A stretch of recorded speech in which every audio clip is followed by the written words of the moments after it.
Assalomu alaykum futbol ixlosmandlari, e'tiboringiz markazida futbol dunyosi hamda dunyo futbolida ro'y bergan eng so'nggi yangiliklar bilan O'zbek futboli kanali. Ayni paytda mana shu roligimizga like bosayotgan va kanalimizga obuna bo'layotgan barcha obunachilarimizga yana bir bor o'z minnatdorchiligimni bildirib qolaman.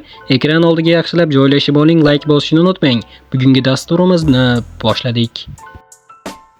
O'zbekistonning Jahon chempionatidagi raqibida ishgal boshlandi. O'zbekiston milliy terma jamoasi o'zi ilk marotaba ishtirok etadigan futbol bo'yicha Jahon chempionatida qur'a natijasiga ko'ra K guruhidan joy olgan. Bu kvartetda futbolchilarimizga Kolumbiya, Portugaliya, Kongo milliy terma jamoalari bilan raqobatlashishi belgilangan. Mundialga birinchi raqibimiz Kolumbiya terma jamoasi kutilmagan muammo chiqdi. Jamoaning ikki yetakchisi James Rodriguez va Luis Diaz o'rtasida katta mojaro yuzaga keldi. Ma'lumotlarga ko'ra, kolumbiyaliklar sardori James Rodriguez va hujumkor futbolchi Luis Diaz o'rtasida mart oyidagi o'rtoqlik o'yinlaridan keyin kiyinish xonasida keskin og'zaki tortishuv bo'lib o'tgan.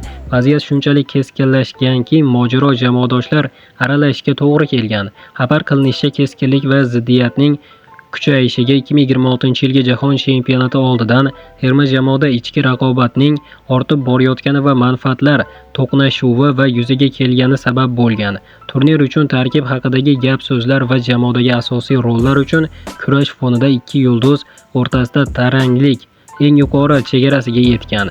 Ommaviy axborot vositalari ma'lumotlariga ko'ra, terma jamoa ichida hatto shunday qat'iy ssenariy ham muhokama qilinmoqdaki, unga ko'ra Jahon chempionati uchun yakuniy ro'yxatga jamoaning ikki yetakchisidan faqat bittasi kirishi mumkin.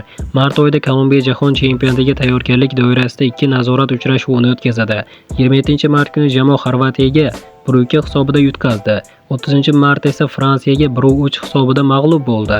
Bu natijalar asosiy turnir oldidan jamoaga bo'lgan bosimni yanada oshiradi. Shu bilan birga Kolumbiya terma jamoasi Jahon chempionati final bosqichida ishtirok etishi allaqachon rasman ta'minlangan. Janubiy Amerika saralashi 3-o'rinda yakunlagan.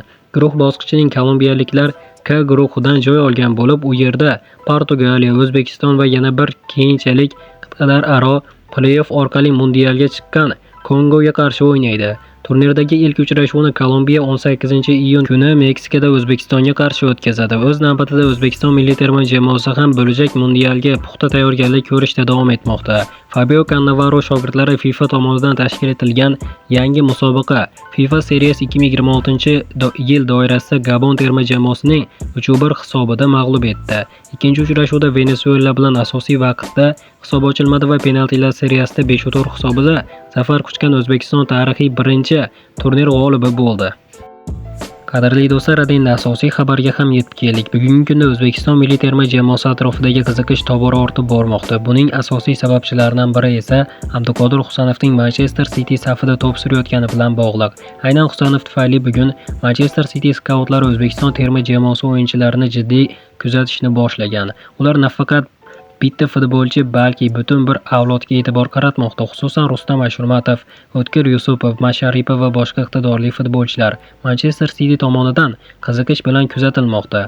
Bu esa shuni anglatadiki, yaqin kelajakda o'zbekistonlik futbolchilar Yevropaning top klublarida ko'rish ehtimolimiz anchagina yuqori. Agar O'zbekiston milliy terma jamoasi Jahon chempionatida o'z guruhidan chiqib, kuchli jamoalar Portugaliya va Kolumbiyalarni mag'lub eta olsa, unda futbolchilarimizga nafaqat Manchester City, balki undan ham kuchliroq grad klublarga transfer qilinish ehtimoli juda ham katta. Bu esa O'zbekiston futbol tarixidagi yangi davr boshlanishi bo'lishi mumkin. Qadrli do'stlar, albatta hamyurtlarimiz O'zbekiston milliy terma jamoasi o'yinchilarini barchasiga omad tilagan holda kommentariyaga tushib, Olg'a O'zbekiston deb yozib qo'yishni unutmang do'stlar. Va albatta juda ham ko'p negativlarimiz uchun hozir aynan mana shu xabarni qaydan olganini aytib o'taman. sportmoli.com sayti ekspertlari aynan O'zbekiston terma jamoasi futbolchilarini Abduqodir Husanov sababli Manchester City skautlari qiziqish bilan kuzatayotgani haqida ma'lumot chiqardi. Albatta bu ma'lumotlar ingliz tilida edi. Men esa uni chiroyli sifatli qilib o'zbek tiliga tarjima qildim. Albatta mehnatim uchun like bosib obuna bo'lib qo'yasiz degan umiddaman. Mana do'stlar, bugungi dasturimiz